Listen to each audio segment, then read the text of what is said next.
Salut tout le monde! Bienvenue dans ce deuxième épisode où je vulgarise une actualité scientifique. Aujourd'hui, je vais vous parler d'un article publié le lundi 29 juin 2026 où on a identifié une vertèbre découverte en Antarctique il y a 40 ans. C'est un papier publié dans la revue Acta Paleontologica Polonica, une revue de paléontologie polonaise, qui a fait parler de lui ce lundi. Rangée dans un placard depuis 1985, une vertèbre a récemment attiré l'attention du docteur Mark Evans, paléontologue et gérant des collections au BAS, British Antarctic Survey, qui est un institut de recherche. C'est super courant que des fossiles ressurgissent des collections de musées ou d'instituts de recherche, après des dizaines d'années, et ça offre des petits articles pas piqués des hannetons, comme celui-ci. Collecté sur l'île James Ross dans la formation de Santa Marta en Antarctique au sud de l'Argentine, ce fossile n'avait fait l'objet que d'une note disant « vertèbre d'un large reptile », ainsi que d'un dessin dans le journal de bord du géologue Dr Mike Thompson le 9 décembre 1985. À l'époque, on pensait qu'elle appartenait à un reptile marin.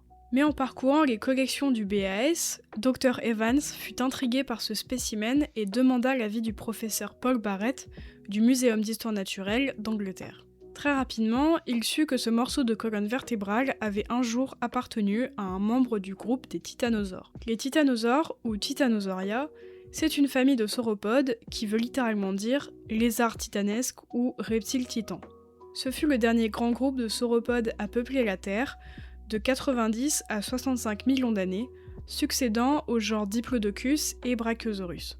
Le plus grand spécimen jamais retrouvé appartenait à l'espèce Patagotitan majorum, avec une longueur estimée à 37 mètres et une masse à 69 tonnes. Pour que vous puissiez mieux vous imaginer, niveau longueur, c'est 3 bus mis bout à bout, et niveau masse, c'est autant que 17 éléphants. Les chercheurs pensent que le propriétaire de la fameuse vertèbre mesurait quant à lui environ 7 mètres de long. Et là, deux possibilités. Soit c'était un juvénile, donc un jeune titanosaure, soit c'était une espèce qui était beaucoup plus petite que les autres. C'est pour l'instant impossible de déterminer de quelle espèce il faisait partie, si c'était un juvénile ou pas, mais à la vitesse à laquelle les technologies se développent, peut-être qu'on en saura plus dans quelques mois ou quelques années.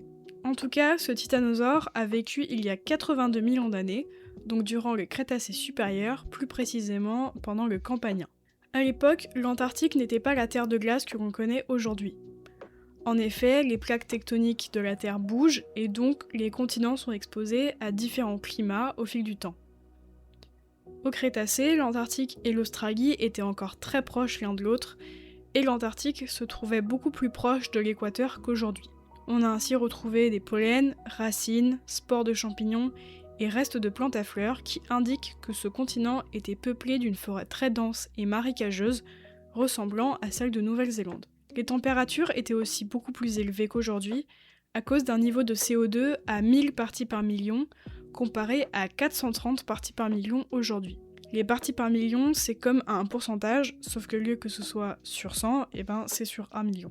Donc le niveau de CO2 était 2 fois plus élevé qu'aujourd'hui, ce qui fait que quand il y a plus de gaz à effet de serre, la chaleur augmente, c'est ce qui se passe aujourd'hui avec le changement climatique. Cet environnement était donc propice au développement de la vie et ce titanosaure n'était pas le premier dinosaure que l'on retrouve en Antarctique. Cependant, comme dit dans l'article du 29 juin, les fossiles de sauropodes en Antarctique sont très rares. C'est le premier de 2 spécimens que l'on a retrouvé et le premier dinosaure à avoir été trouvé dans la formation Santa Marta. En 1986, c'est Antarctopelta oliveroi, un ankylosauridé ayant vécu entre 83 et 72 millions d'années, qui a été retrouvé sur l'île James Ross.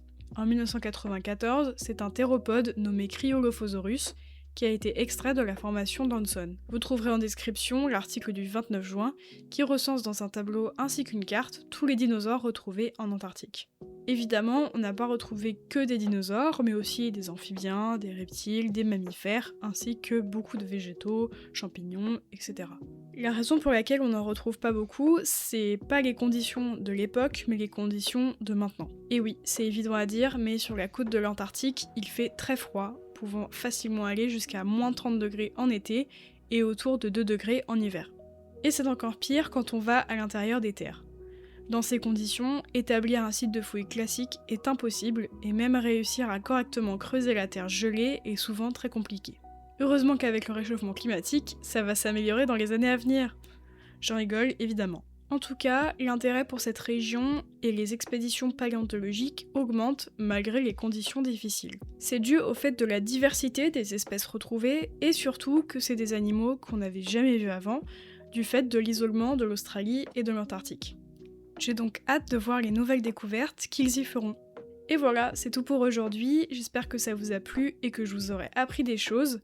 Je pensais pas faire un épisode d'actualité scientifique maintenant, mais j'ai vu l'article passer plusieurs fois et je me suis dit que ce serait cool d'aborder un peu le sujet.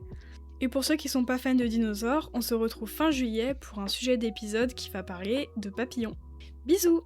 That's one small step for man, one giant leap for mankind. Many people feel small because they're small and the universe is big, but I feel big because my atoms came from those stars. Now, not everyone thinks physics is fun, but I do. Je crois que ce qui est unique pour le savant, c'est qu'il lui faut non seulement chercher la vérité, mais la proclamer. I propose a toast to evolution. May we use it well.